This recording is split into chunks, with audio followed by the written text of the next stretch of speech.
Hi, Bartek Urban. Welcome to my Mercedes G-Class review. As you saw in the introduction, this isn't a normal G-Class, even though it looks normal.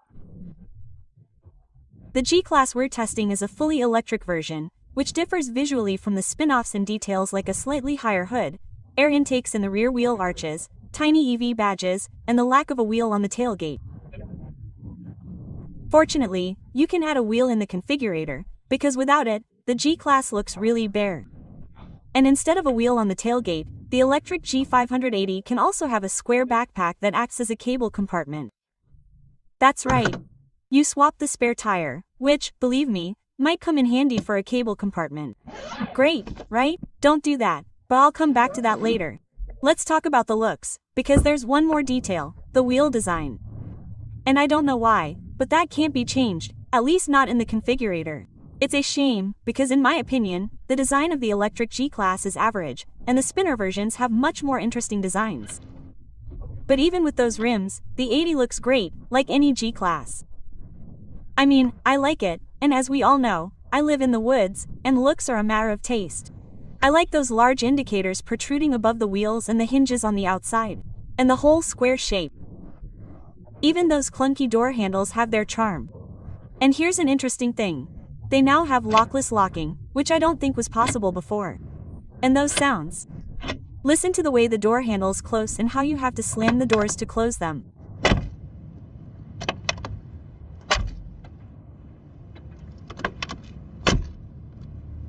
Oh, beautiful, like a tarpon. The paint is also beautiful. At first glance, even in the shade, it looks black, but when you look closer and the sun comes out, you can see it's actually green. It shimmers beautifully. The car I tested also had the optional spoiler, and the car had the AMG visual package, which means slightly different bumpers and sills. But if you want to make it more obvious that your G-Class is fully electric, you can also have one with a blue stripe running across the body. However, I prefer one without the stripe and without the blue brake calipers. So, the G-Class, regardless of the drivetrain, still looks almost the same and is almost as large. What's funny about the G-Class is that it looks big, but it's not. If you don't count the spare tire, the car is shorter than the Octavia. The G-Class is 4.62 meters long, 1.98 meters high, and 1.93 centimeters wide without mirrors. The wheelbase is 2.9 centimeters, and the ground clearance is 25 centimeters. And this ground clearance is one of two differences that are ultimately related, as the ground clearance is 1 centimeter higher, and the entire car is 1.5 centimeters higher.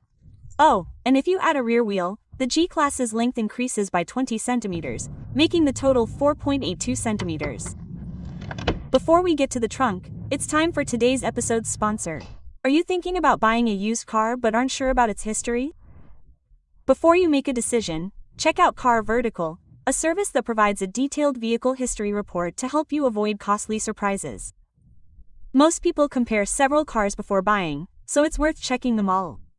By comparing 2 or 3 cars, we can thoroughly check their history and choose the best option for us.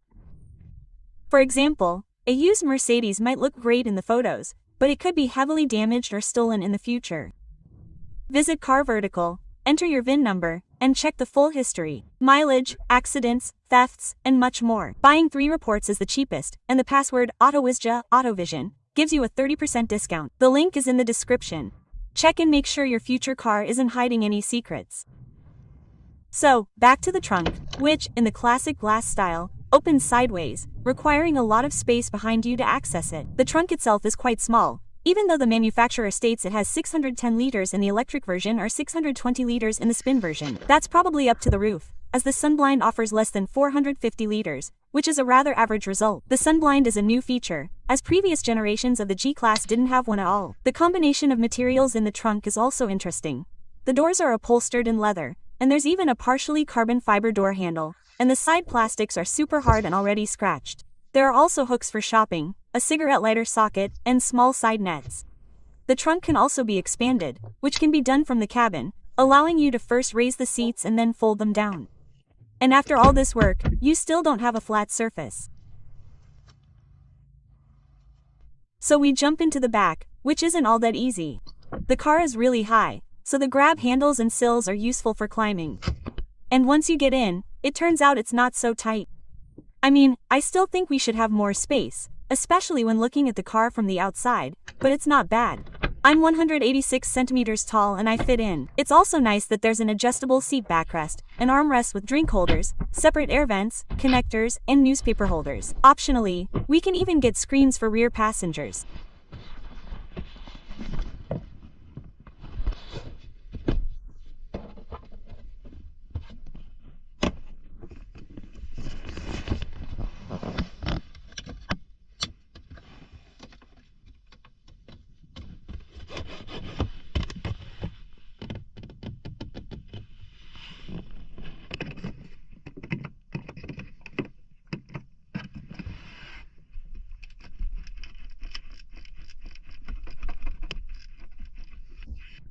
So we hop into the front, where we have to climb in again. And here again, it's comfortable, a bit narrow, but comfortable. And we have excellent visibility. Seriously, we sit super high and can see everything from above. Both the seat and the steering wheel are electric. Actually, so is the car. Okay, time for the dashboard, where there are no differences at all. It's the same dashboard as in the spin models, and basically the only change is those 3 buttons, which have different functions and therefore different graphics in the electric version, but more on those later. The dashboard looks very modern, sometimes even too modern compared to how the car looks from the outside. There's also a difference from the spin version, the classic digital clock display, which has been given a lot of blue, while the spin versions don't have that. Besides that, the digital clocks are still very comprehensive. They have a multitude of themes, settings, and views, which might appeal. However, I don't like the touch buttons on the steering wheel, which are a nightmare to use and often don't register correctly. They should be physical, because they're really annoying. Fortunately, the climate control buttons are physical. I like that. Mercedes also, in its classic style, allows you to operate the main screen in 4 different ways. By touch, using the buttons on the center tunnel like a touchpad, using the touchpads on the steering wheel, and by voice. Quote, "Hey Mercedes. I'm listening." Quote, Open the rear windows. unfortunately, this function can't be controlled by voice. Quote, Hey Mercedes. yes please. Quote, Open the sunroof. Could you? repeat that? Open the sunroof. Unfortunately, this function can't be controlled by voice. Quote, Hey Mercedes. I'm listening. Quote, Turn on the radio. As you've heard, the voice control doesn't have all the features that other Mercedes cars have, but in my opinion, that's not a flaw. It's just a gimmick. The multimedia system isn't a flaw either. It's very fast, runs smoothly and efficiently, and has beautiful graphics. Seriously, very good work here. The digital dials are also excellent. Let's see if the fit and materials are also very good.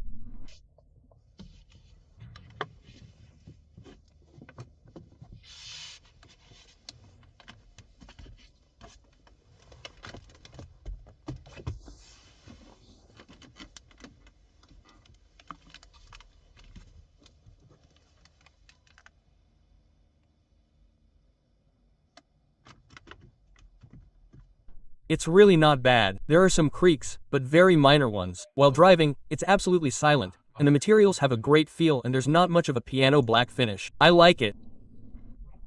I also like the button on the steering wheel to disable ESA. Holding the volume down button turns the system off. I like that. So, it's time for storage compartments and ports. And I'll tell you about a problem I found right away. The center tunnel has 2 USB ports and a cigarette lighter socket right next to them. Then you can plug in either one USB port and a cigarette lighter, or 2 ports without a cigarette lighter. That's probably to use some cables with 90-degree ends.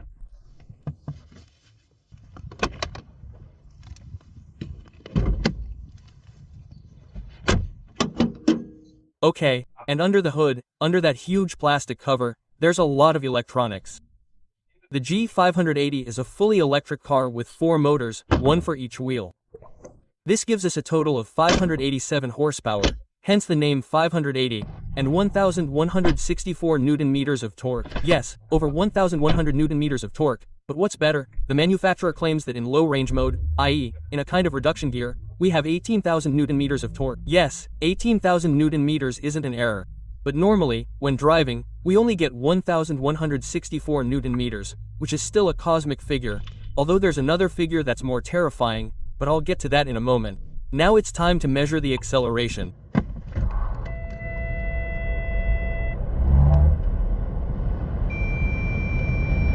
The result is 4.7 seconds, exactly as the manufacturer claims. I also measured it in the lowest mode, and the result was also 4.7 seconds. In fact, the car always does 4.7 or 4.8 seconds. It doesn't matter what driving mode you choose.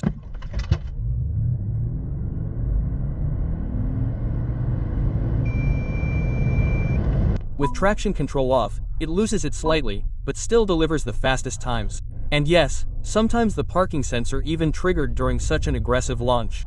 I don't know what the point was, but the performance is astronomical, especially considering the weight of this car. The electric G-Class weighs 3,010 or 3,085 kilograms. That's right, over 3 tons, and I'm giving two figures because different sources give different figures. But either way, over 3 tons, which means the payload is only a little over 400 kilograms, meaning we can't fit 4 guys with anything more. Furthermore, we can't tow anything, because the electric G-Class can't be fitted with a tow bar, and we can't tow anything.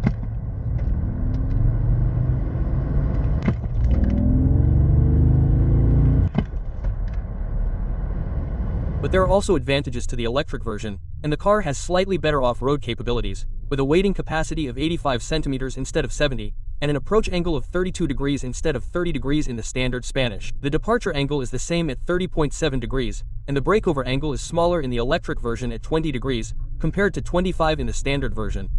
So the performance figures are slightly better, but most of the weight is spoiled by this car, as it's simply incredibly heavy. The G63 grams, the G-Class with a twin-turbo V8, weighs half a ton less. Half a ton.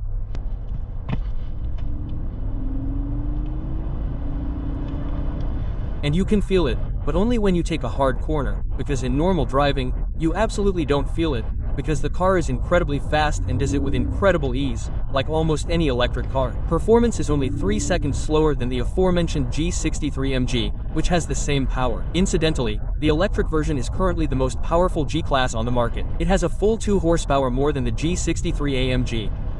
The G-Class also has a fantastic spin function, the so-called GN tank turn, meaning it turns like a tank. With this tank, it's probably all about weight. This works because each wheel is powered by a separate electric motor, allowing you to rotate the left 2 wheels forward and the right 2 backward, for example. This allows for such rotation.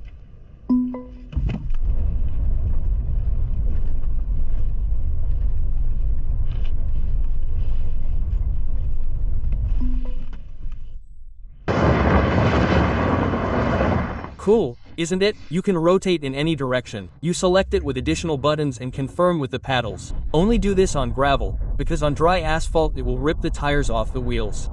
It can do this on gravel too, because the tires are subjected to enormous stress and beatings. I probably experienced this myself too, because I had a flat tire, although I'm not sure if I ran over something else, but the rotation coincided, and I got the first pressure drop warning about 20 minutes after the rotation. And that solves the mystery of why it shows 2 different tires in the test. Well, in this one, when I had a flat tire, I took the car to the service center on a flatbed truck, and the tire wasn't replaced until a few days later, and I didn't have time to finish recording the video. And at the next convenient time, I got a second one because the first one was already taken. Anyway, I had a flat tire, and I didn't have a spare tire because the cables were on the tailgate, so I had to call a tow truck, only to discover that it couldn't be a regular tow truck, but one for much heavier cars. So remember, if you decide on a G-Class, be sure to get a spare tire, not that ridiculous cable bag. By the way, I was a bit surprised by the brand of these tires on a premium car that weighs over 3 tons. But oh well, maybe I don't know anything about tires. Exactly.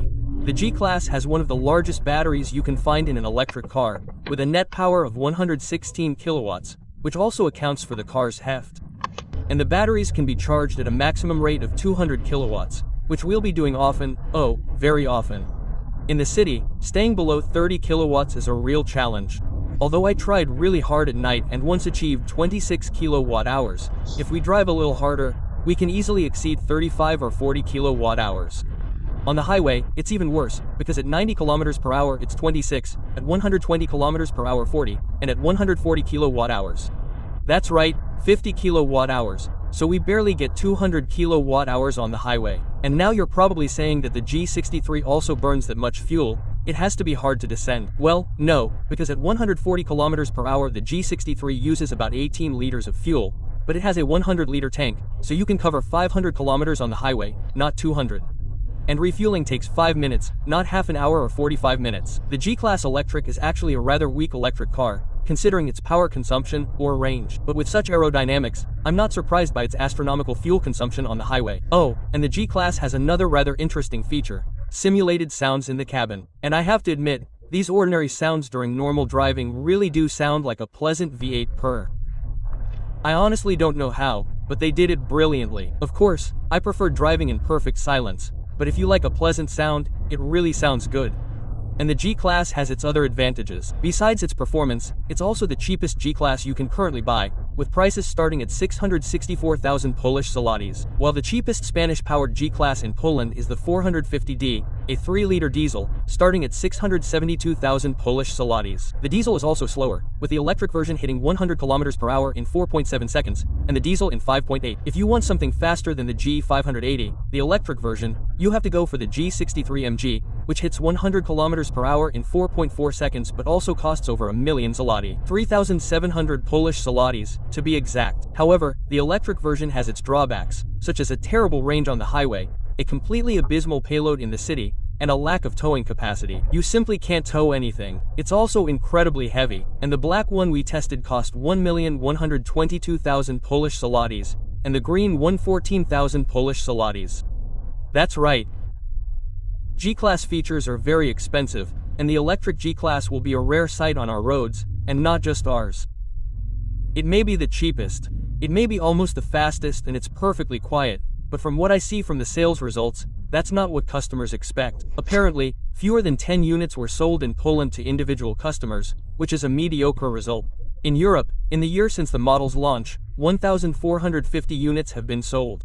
During the same period, during the sales period, 9,700 units were sold. Apparently, not a single unit was sold in the United States. In China, 58 were sold, and in Korea, 61.